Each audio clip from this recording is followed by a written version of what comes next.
I'm standing here at Araruama Lagoon, and this is also here where some of the differences between Darwin and Wallace showed themselves.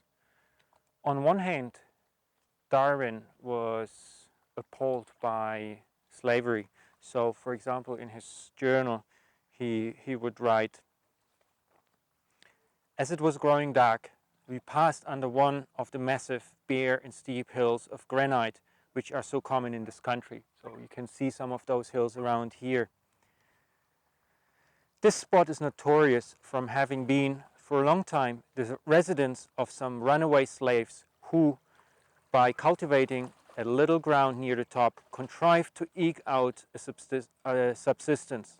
At length they were discovered, and a party of soldiers being sent, the whole were seized with the exception of one old woman, who sooner than again be led into slavery, dashed herself to pieces from the summit of the mountain.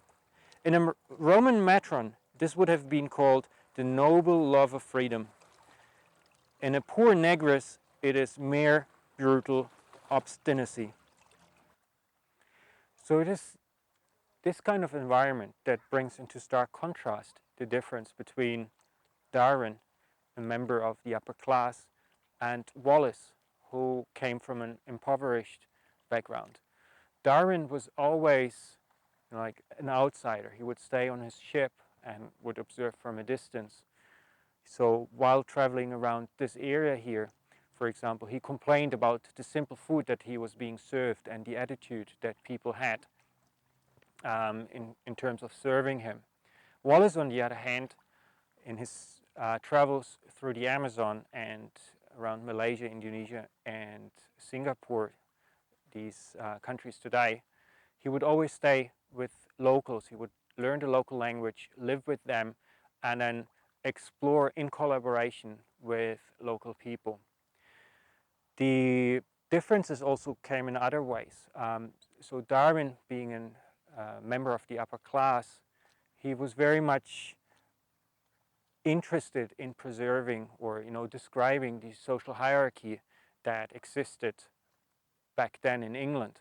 Whereas Wallace, especially towards the end of his life, was very active in social activism, fighting, for example, against the use of Darwinism to advance certain political goals, like the eugenics movement. So he was very vocal and outspoken against that. At the same time, Darwin tried to explain the origin of human societies and differences between different races, as he called them back then. Wallace, using, for example, the theory of sexual selection. Wallace, on the other hand, he very categorically argued that it is not possible to use the theory of natural selection or other evolutionary theories to explain differences between people or different groups.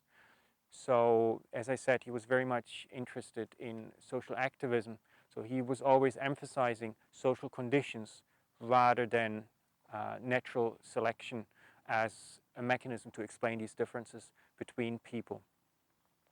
He was also an advocate of the suffragette movement, so like emancipation of women. This is a very clear example of how the relationship between his wife and Darwin and his wife also differed. For example, Darwin was laid to rest at Westminster Abbey against his wish, but his wife did not actually object in the end.